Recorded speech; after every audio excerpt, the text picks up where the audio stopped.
My father gave my son a rock in a phone box and said, "Only good boys get toys." They laughed, but when I returned with the real gift and something that silenced them, everything changed. The man who used to be my father gave my son a rock inside an iPhone box for his birthday and said, "Only good boys get toys." Everyone laughed, but 30 minutes later, there was silence. When I said, "Go on, open it, buddy," Dad's voice rang out with exaggerated cheer as he slid the white apple box across the table toward my son Max. The whole living room fell quiet, eyes locked on the box like it held something. Max was beaming, his chubby fingers trembling slightly as he peeled back the wrapping paper. "Is it really an iPhone?" he whispered, his 9-year-old voice tight with awe. "Open it and see," Dad said, smirking at me over his coffee mug. I should have known. I should have known. Max lifted the lid. His smile froze. Inside the pristine white iPhone box was a jagged rock. Just a rock. A stupid, dirty rock that looked like it had been yanked from the edge of someone's driveway. Max blinked at it, clearly confused. "Is this a joke?" Dad leaned back in his chair, laughing loud enough to fill the room. "Well," he said, taking a sip of coffee like a man who just nailed the punchline of a great joke, "only good boys get toys. Isn't that right, Max?" There was a beat of stunned silence, then the room erupted with laughter. My sister cackled so hard she had to dab her eyes with a napkin. My brother-in-law snorted into his drink. Even my own mother shook her head and chuckled. I didn't laugh. Max didn't either. He was still staring at the rock, and slowly I saw it register. The heat in his cheeks, the way his shoulders sank. He shoved the box away, not saying a word, just bit his lip and looked at me. I recognized the look in his eyes. It was the same one I used to wear when I was his age, the same look I wore when Dad used to do this exact same thing to me. "Oh, come on," Dad waved a hand, pretending to soften. "It's just a bit of fun. Lighten up." "Yeah, lighten up," my sister chimed in, nudging Max's shoulder with a laugh that didn't reach her eyes. "It's not like it's your real present." My jaw clenched because I knew there wasn't a real present. This was it, the grand gesture, a rock in an iPhone box and a punchline at a kid's expense. "Wow," I said quietly. "You really outdid yourself this time." Dad shrugged like this was all perfectly normal. "Maybe next year he'll learn some respect. Then we'll see about the iPhone, huh?" That was it. That was the moment something shifted in me. I glanced at Max again, his head down, eyes wet but refusing to cry, and I felt something boiling low in my chest, something that had been building for years. No more. I looked around the room at my smug father, at the relatives giggling behind their wine glasses, at the people who watched a kid get humiliated and thought it was entertainment. They didn't know what was coming, but they would. Oh, they definitely would. And 30 minutes later, they weren't laughing anymore. I wish I could say this was new, that my father humiliating a child, my child, was some strange anomaly. But no, this was vintage Dad, same routine, different generation. You see, growing up he never hit me. No, he was far too proud for that. His abuse wore a suit and tie. It came with sarcasm dressed up as fatherly wisdom, shame wrapped in tradition, and love that always came with a price tag. "You're not like your brother," he'd say when I brought home a B instead of an A. "He's sharp. You try. That counts for something." I spent years trying to earn his approval, got a scholarship, took on 3 jobs, built a company from scratch, and still, he called me lucky instead of smart, decent instead of driven. Every Christmas, every birthday, every family gathering was a chance for him to remind me that no matter what I achieved, I was still the disappointment of the family. And when I had Max, that should have changed things. It didn't. My dad barely acknowledged him, never remembered his birthday, never asked how he was doing in school.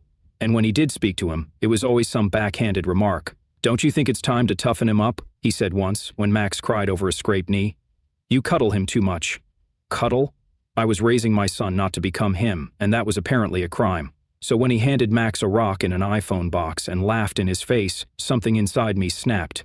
"You know," I said, standing up slowly, "it's funny because you've spent your whole life convincing people you're the strong one, the patriarch, the backbone of this family. But really, all you've ever been is a coward in a cardigan." The laughter stopped. My mom's eyes widened. My sister choked on her wine.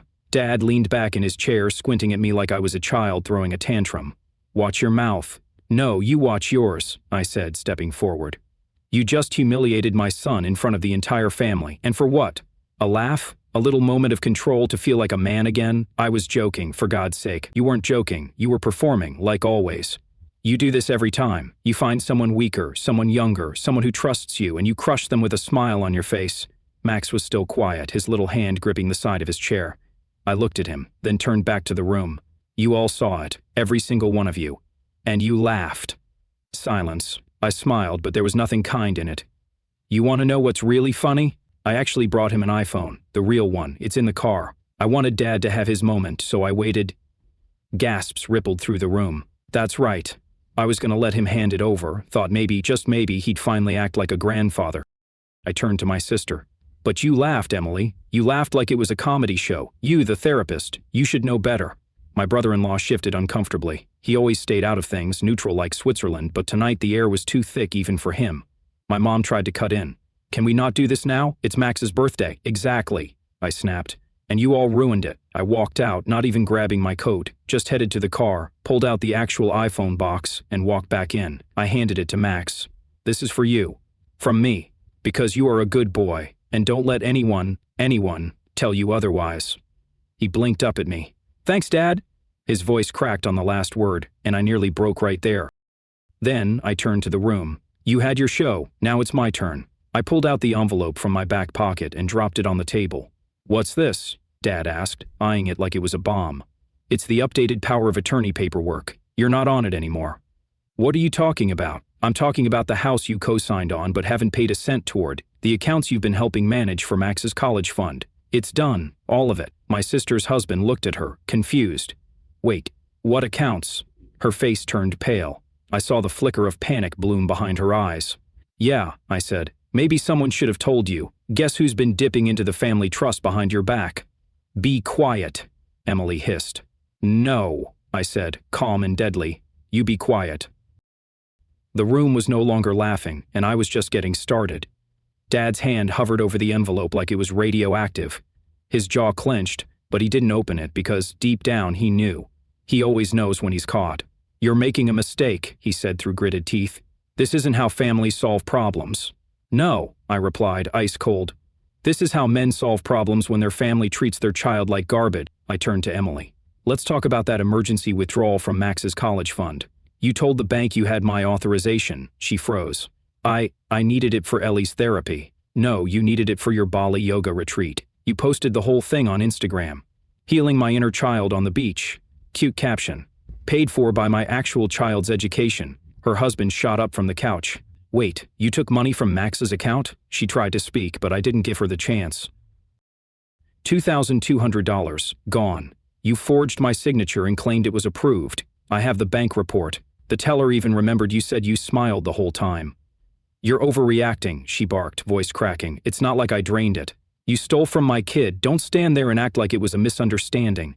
Now Mom tried to step in, eyes glistening with manufactured tears. This is getting out of hand. No, Mom, what's out of hand is the fact that Dad has been using Max's social security number to open credit lines since he was 5. The silence was deafening. Even Emily sat down. My mother looked at my father. What is he talking about? I dropped a manila folder on the table. 3 credit cards, all with small limits, all maxed, all opened under Max's name with his social security number and your address. Dad's face went ghost frame. You can't prove that. Already did. The bank was very helpful when they realized it was a minor's identity being used. You're going to get a nice letter soon. Might want to clear your schedule. I raised you, he said, low and shaky, and I trusted you, I snapped. But you used my son to protect your pathetic credit score. You played grandfather of the year while financially strangling a 9-year-old. Mom sat down hard in her chair. You've gone too far. No, I said, voice like steel. You all did. Years of silent dinners, where I was the butt of the joke. Years of being not as smart as Emily, or not as charming as Dad. Years of paying for Christmas gifts you took credit for, covering tuition for a niece who called me boring behind my back, paying your property taxes just so you could go on cruises. I turned to everyone, and I did it. I did everything, not because you deserved it, but because I hoped just once you'd see me. You'd look at Max and think, he's better than we were. But instead, you pulled him into the same toxic spiral I grew up in. Dad finally exploded. You selfish, bitter little man. You want to destroy this family because of a stupid rock in a box? I laughed. It wasn't pretty. It was feral. No, I'm destroying the illusion. This family was broken a long time ago. I'm just turning the lights on. I pulled out my phone. What are you doing now? Mom asked, already panicked, sending a copy of this folder to the attorney I hired last week, also CCing the fraud division of the bank. Oh, and Child Protective Services, just in case someone needs to ask why my kid's identity was being exploited. Emily shot up again. You're insane. I looked right at her. No, I'm just done. Max stood next to me now, the real iPhone in his hand, still unopened. He reached up and took my hand. "Can we go, Dad?" I almost broke. "I'm not your punching bag. I'm not your backup wallet. And I'm not your scapegoat. I'm his father, and that's the only title I care about." And we left. The door shut behind us with a dull thud, the silence inside that house probably still ringing. But out in the driveway, under the cold gray sky, my son looked up at me and said something I'll never forget. "I'm glad you're my dad." It didn't take long for the fallout to begin. The very next morning, I got a text from my sister. "You went too far. Dad's furious. Mom hasn't stopped crying." I didn't reply. By noon, my inbox pinged. It was from the fraud department. The investigation was officially open. By 3 o'clock in the afternoon, I got a call from a number I didn't recognize. "Mr. Turner, this is Detective Amanda Ross with the Financial Crimes Division. We'd like to schedule a formal statement regarding the identity theft of your son." Boom. They thought I'd simmer down. They thought I'd let it slide, but no. This time, I wasn't swallowing the pain. I was turning it into ammunition. Within 48 hours, I'd filed a police report and submitted every single document I had, the bank statements tied to Max's social security number, screenshots of the forged withdrawal from his college fund, video footage from the birthday party showing exactly what happened when my father humiliated him. They laughed at a child. They stole from him. And now? Now we were going to court. The family silence lasted about a week. Then Mom called. I let it go to voicemail. Her voice was frantic, her words tumbling over each other like she was trying to outrun the truth. "Honey, please. Let's just fix this internally. Family doesn't go to court over mistakes. Your father's not well. Emily's a mess. Just come over, let's talk." I didn't even finish listening. That Sunday, I got a formal letter from a lawyer. They were threatening to countersue for defamation of character. The audacity almost made me laugh.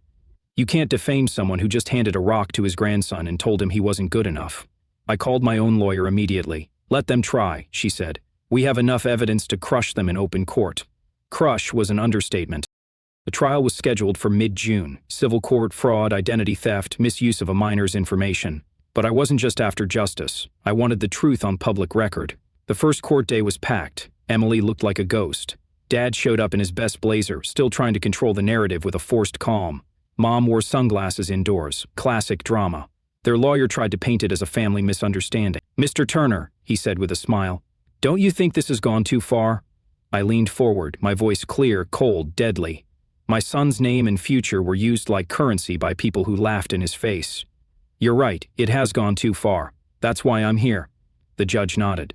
"Let's proceed." We did, and it was glorious. Day 2, my lawyer presented the financial evidence. Day 3, the banker who handled the forged withdrawal testified. Day 4, surveillance footage showed Emily entering the bank, signing my name and smiling. She tried to claim I had verbal permission. I had audio recordings proving otherwise. She folded on the stand, tried to cry. The judge wasn't impressed. And then came Dad's moment under oath. They asked, "Did you open credit cards using your grandson's information?" He hesitated then. "I don't recall." Wrong answer, because the bank had already confirmed his phone number was used during the verification calls. His signature matched, his address. And then I dropped the bombshell. A recorded voicemail he left me just 3 weeks earlier. "It's just some cards, for God's sake. He's a kid. He's not going to use the credit." What's the big deal? The courtroom was silent. Even my mother looked like she wanted the floor to swallow her whole. The final ruling, Emily was ordered to repay $2,200 to Max's college fund plus fines. My father was fined, placed under investigation for elder fraud on top of identity theft, and the judge recommended the case be forwarded to the DA. I was awarded $25,000 in damages. But more importantly, the court sealed Max's credit. He was safe, and the courtroom saw who my family really was. As we walked out of the courthouse, Emily chased me down the steps. "You've destroyed this family," she hissed. "Do you realize what you've done?" I turned to her, calm, still powerful. "No, you destroyed it. I just exposed the rubble." She didn't respond, just stood there, blinking like a light about to go out. Max looked up at me. "Are we done, Dad?" I smiled. "Almost, but just one last thing." I took him to the Apple store that night, let him pick out his own AirPods and a case. "It's not about the stuff," he whispered as we walked out. "I know," I said, putting my arm around him. "It's about respect. You called me a loser. Now you call me the only one who can save you." It had been 3 months since the courtroom fallout. I thought it would be quiet after that, peaceful, a new beginning. I was wrong. At first, things were calm. I focused on Max, on building a real life. I set up a new college fund under lock and key, took him to Aikido, started reading with him every night. He laughed more. The tension in his shoulders, the one I knew all too well from my own childhood, was gone. But ghosts have a way of clawing back. The first crack came from my mother. She called at 6 o'clock in the morning. I saw her name flash across my screen and immediately knew something was wrong. I picked up. "Your father's in the hospital," she said, voice trembling. "Heart attack. They say he needs a procedure. We can't afford it. The court took too much. Please, he's asking for you, for Max." I said nothing. "He regrets it," she whispered. "Please, just come see him." I hung up. And I didn't go. A week later, I received a letter from my aunt, one of the few relatives who had stayed out of the mess. Inside was a clipping from the local newspaper. Longtime councilman Richard Turner, hospitalized after cardiac complications, family now struggling financially after recent legal issues. Below was a GoFundMe link. Goal, $40,000. Top comment: "Hope the son finds it in his heart to forgive." Donation from Emily Turner, $10. "I hope he gets a second chance as a father, as a grandfather. Pathetic." Days later, another call, unknown number. My father. I didn't plan to answer, but curiosity, or maybe closure, made me swipe. "Hey, son." The voice was frail, broken. "I don't sleep anymore. I think about it. About what I did to Max. The rock. The way I looked in his eyes. I thought I was being funny. Turns out, I was being cruel. Just like I've always been." I took a breath. "Max made a custom phone case at school," I said. "It says, 'Only good boys get toys.'" "That's good," he said weakly. I asked him what it meant. He said it means bad grandpas don't have grandsons anymore. A click. I didn't call back. A week later, I found myself in the old neighborhood, the same strip mall where we'd once gathered for Max's infamous birthday prank. I saw them, my family, what was left of it. Dad in a wheelchair, Mom beside him, Emily handing out flyers. "Help Richard Turner. Family matters most." I watched from across the parking lot. Emily noticed me first. Her smile flickered.